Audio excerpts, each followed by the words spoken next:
Bonjour, nous sommes encore dans cette période de l'Avent et nous allons voir aujourd'hui ce fameux passage qui est appelé l'annonce faite à Marie. Dans la plénitude du temps, c'est-à-dire quand la diaspora juive s'était éparpillée à travers l'Empire romain et l'Ancien Testament avait été traduit en grec, quand la Pax Romana, la paix romaine, s'étendait sur presque tout le monde connu, avec de très belles routes, et aussi que la langue grecque reliait l'empire des Césars et rendant les voyages et le commerce possibles comme jamais avant. À ce moment-là, Dieu a envoyé son Fils. Évidemment, nous le savons car tout ce qui s'est passé autour de cela, avant et après, a été répertorié par des écrits que nous appelons les Écritures saintes. Nous regardons notamment cet événement dans l'Évangile selon saint Luc, chapitre 1, verset 26, que je vous lis. Au 6e mois, l'ange Gabriel fut envoyé par Dieu dans une ville de Galilée appelée Nazareth. Les anges sont des êtres réels, créés par Dieu. Ils n'ont pas de corps, malgré qu'ils peuvent et ils se sont manifestés sous une forme humaine dans le temps. Cette ville de Galilée s'appelait Nazareth. Et il est venu auprès d'une vierge fiancée à un homme de la maison de David nommé Joseph. Le nom de la vierge était Marie. L'ange entra chez elle et dit « Je te salue, toi à qui une grâce a été faite. Le Seigneur est avec toi. » Troublée par cette parole, Marie se demandait ce que pouvait signifier une telle salutation. L'ange lui dit « Ne crains point, Marie, car tu as trouvé grâce devant Dieu. Et voici, tu deviendras enceinte, tu enfanteras un fils et tu lui donneras le nom de Jésus. Et il sera grand, sera appelé fils du Très-Haut, et le Seigneur, Dieu, lui donnera le trône de David, son père. Père ici dans le sens du père ancestral. Il régnera sur la maison de Jacob éternellement, et son règne n'aura point de fin. Marie dit à l'ange, mais comment cela se fasse-t-il puisque je ne connais point d'homme? L'ange lui répondit, le Saint-Esprit viendra sur toi et la puissance du Très-Haut te couvrira de son ombre. C'est pourquoi le saint enfant qui naîtra de toi sera appelé Fils de Dieu. Voici Élisabeth, sa parente, a conçu, elle aussi, un fils en sa vieillesse, et celle qui était appelée stérile est dans son 6e mois, car rien n'est impossible à Dieu. Marie dit, je suis la servante du Seigneur, qu'il me soit fait selon ta parole, et l'ange la quitta. Il est indiqué ici que c'est pourquoi le saint enfant, l'enfant est saint. Il faut comprendre que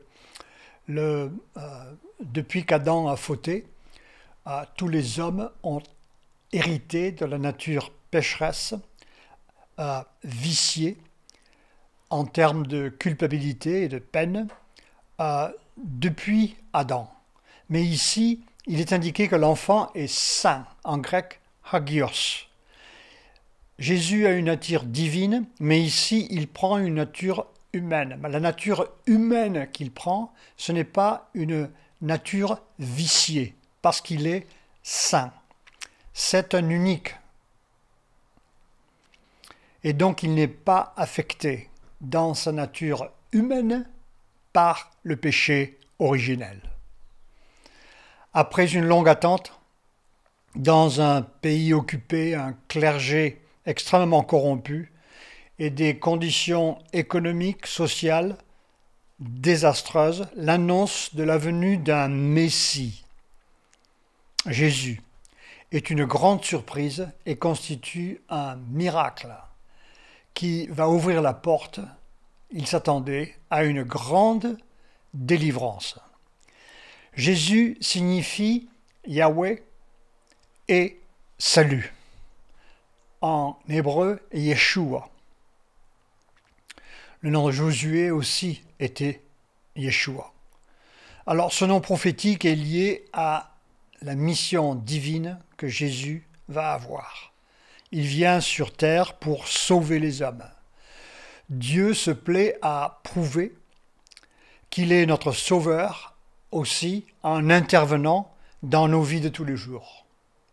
Dieu permet que des situations arrivent dans nos vies qui nous laissent dos au mur, comme dans un cul-de-sac, comme certains d'entre vous ou nous aujourd'hui. Il nous laisse aussi parfois épuiser tous les moyens que nous avons pour nous en sortir. Puis nous appelons à l'aide et il descend pour sauver la situation. Si vous en avez besoin, priez qu'il le fasse. Il nous montre ainsi sa force, comme un échantillon de la puissance qu'il déploiera pour nous sauver de la mort éternelle. Mais les délivrances d'aujourd'hui que nous avons, dont nous faisons expérience, nous aident à lui faire confiance chaque jour de plus en plus pour le futur éternel. Elles éprouvent et augmentent notre foi.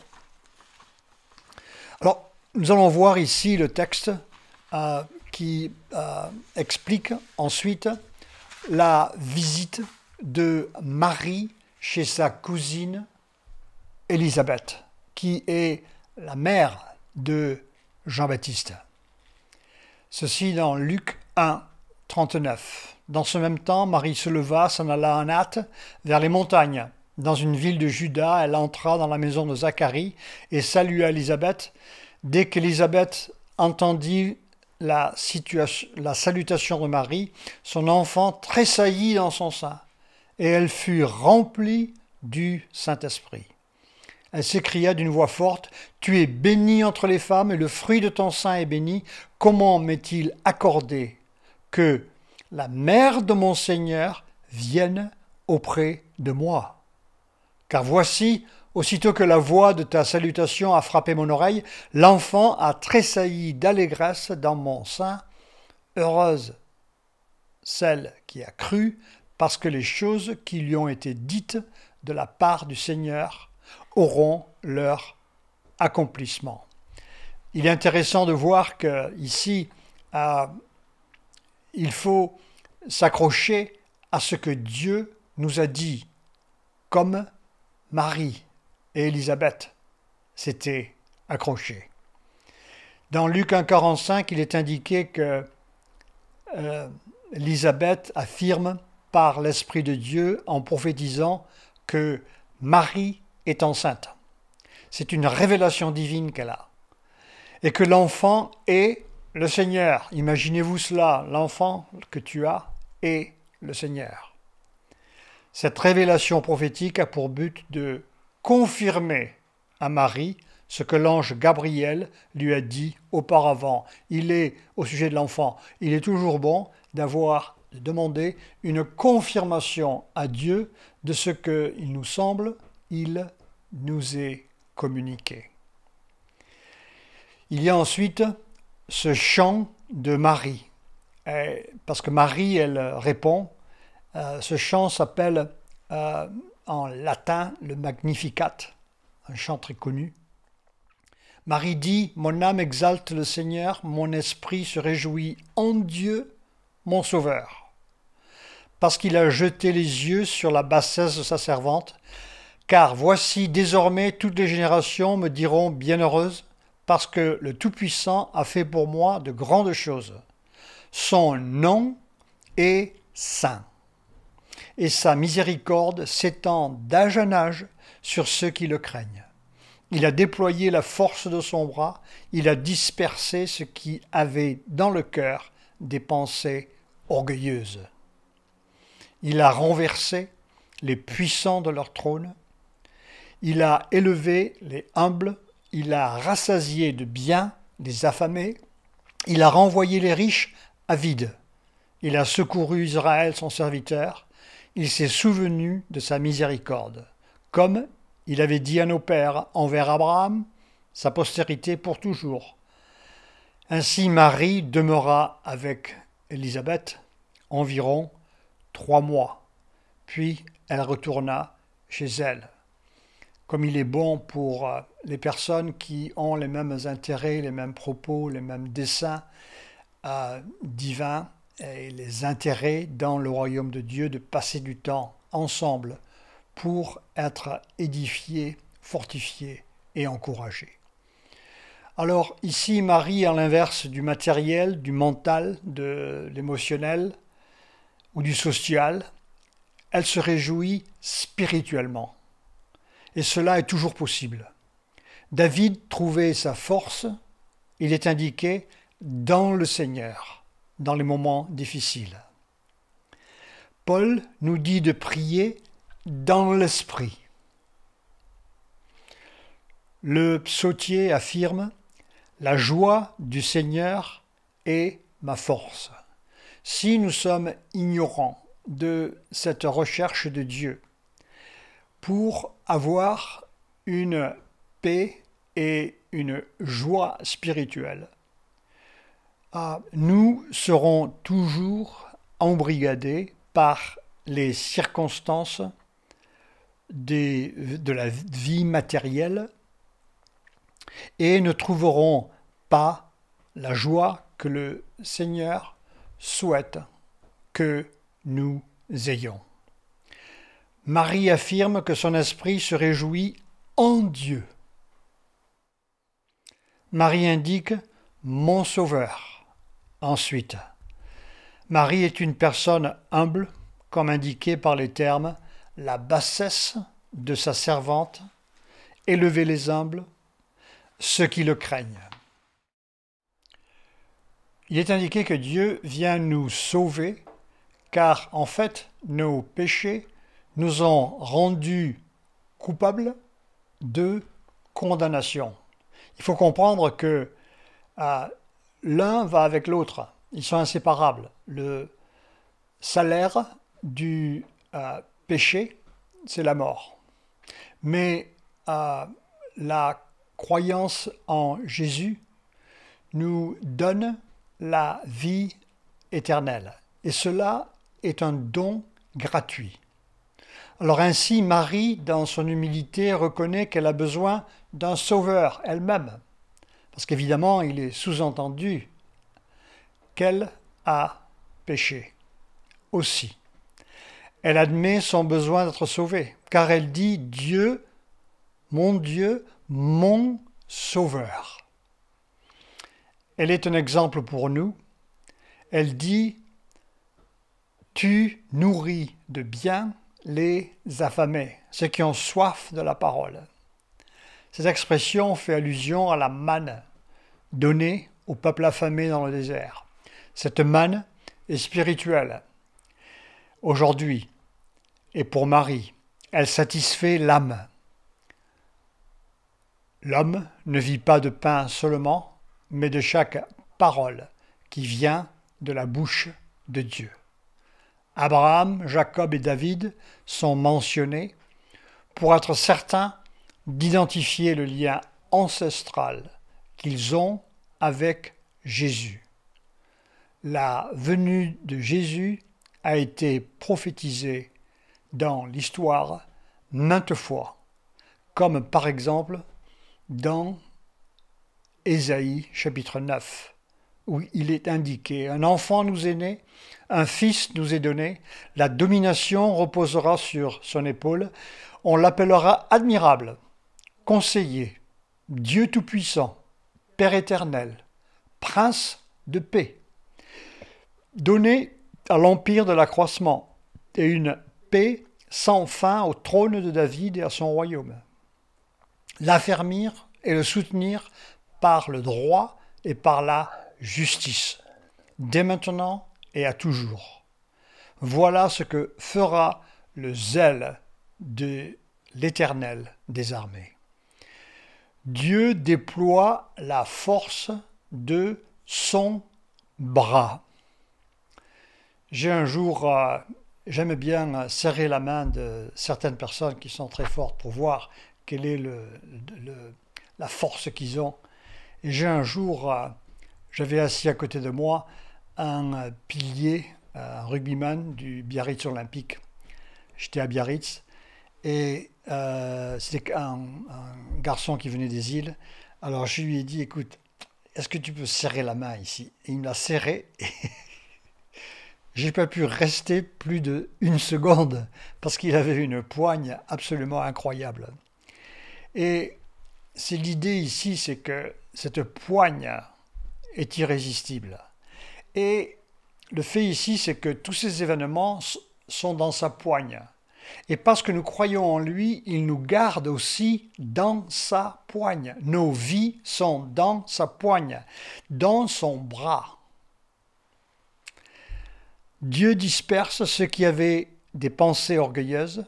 Il renverse les puissants de leur trône. Il élève les humbles. Les chefs s'attendaient à ce que Dieu suscite un Messie qui serait issu des allées du pouvoir et ou de l'armée. Au contraire, Dieu va rendre visite à un peuple faible qui est en prière, en dehors de la capitale spirituelle, politique et économique, dans un endroit qui n'a aucun attrait économique ou social ou religieux. C'était ici à Nazareth. Leur réputation n'était pas très bonne. Ils avaient aussi un accent qui était considéré comme rustre à Jérusalem. Paul dit que la puissance est déployée dans la faiblesse. Dieu vient à un endroit inattendu, à un groupe inattendu et à un moment inattendu. Le réveil de Galilée est un miracle total. Selon le prophète Zacharie, ce n'est pas par la force, ce n'est pas par la puissance, mais c'est par son esprit. Marie va avoir un enfant, comme indiqué par Élisabeth. Celle-ci ajoute « Rien n'est impossible à Dieu ». Alors nous avons vu dans nos vies personnelles comment, depuis que nous prions à Dieu, si vous ne l'avez pas fait, je vous exhorte à le faire, mais depuis que nous prions, comment Dieu, soit tout de suite, vite, tôt ou tard, a répondu à nos prières. Et il a fait des choses qu'on n'attendait pas, mais il a répondu aux prières. Et ici, je voudrais citer plusieurs exemples de l'Ancien Testament. Nous voyons comment Joseph a été vendu à des marchands, puis envoyé en Égypte. Et quand il travaillait pour en garde du roi, il a été faussement accusé par Potiphar et il a été mis en prison. Et après qu'il a été mis en prison, Joseph, en priant, a été élevé, après avoir interprété certains songes, il a été élevé à devenir premier ministre d'Égypte. Il est allé du trou à Matignon. Moïse aussi, il a été appelé quand il était dans les montagnes en dehors d'Égypte. Et Dieu l'a appelé à non seulement délivrer le peuple d'Égypte par des grands signes et des prodiges, mais aussi à mettre son bâton pour ouvrir la mer Rouge, une chose que Dieu a faite à sa demande. Josué, quand il est venu au Jourdain pour rentrer dans la terre promise, le Jourdain, par miracle, s'est desséché. ensuite les murs de Jéricho. Après qu'ils aient fait 7 fois le tour, ils sont tombés. Gédéon avait, avec des cruches et des flambeaux, il n'était que 300 contre une très grande armée. Ils avaient entouré cette armée dans les montagnes et ils avaient donné l'impression d'être beaucoup, et Gédéon avait obtenu une grande victoire par la sagesse et l'esprit de Dieu.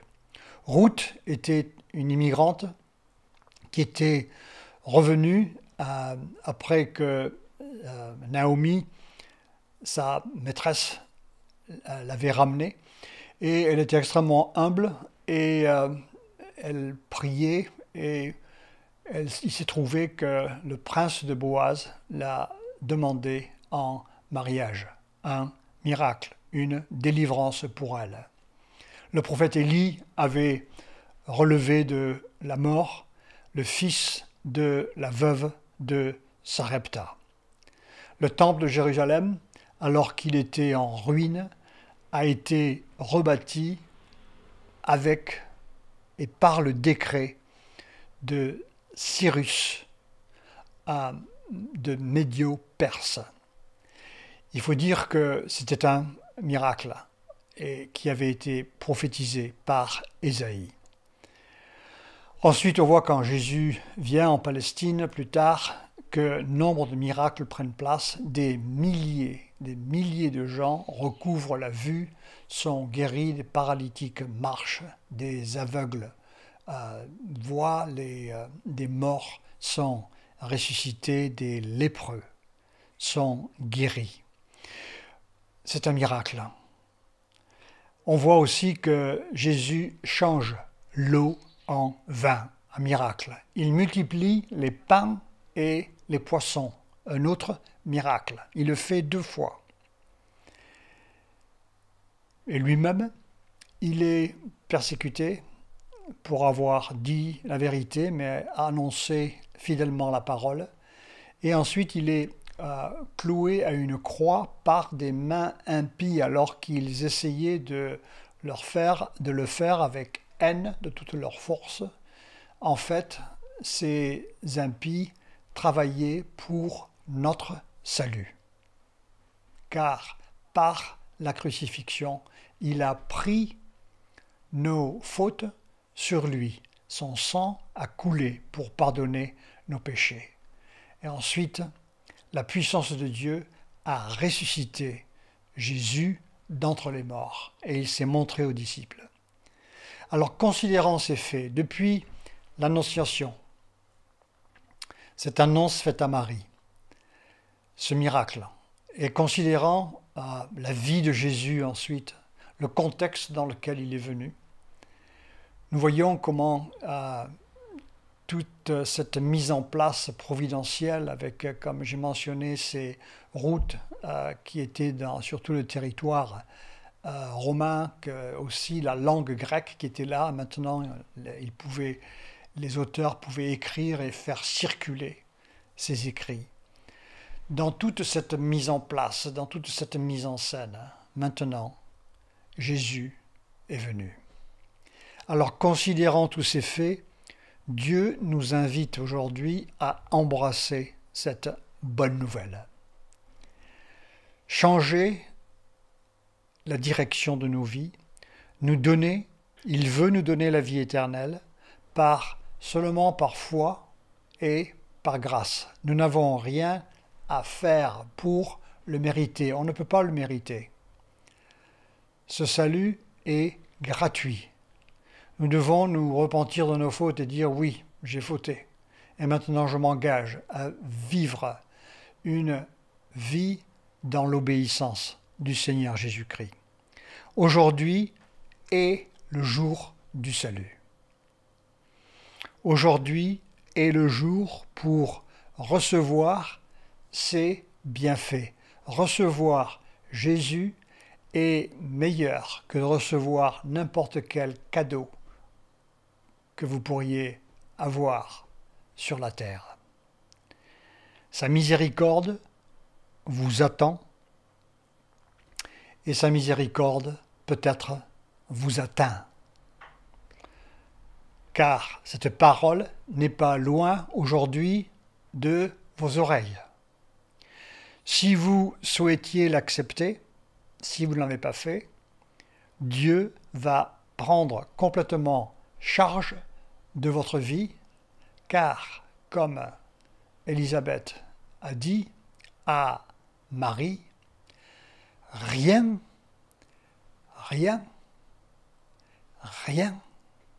n'est impossible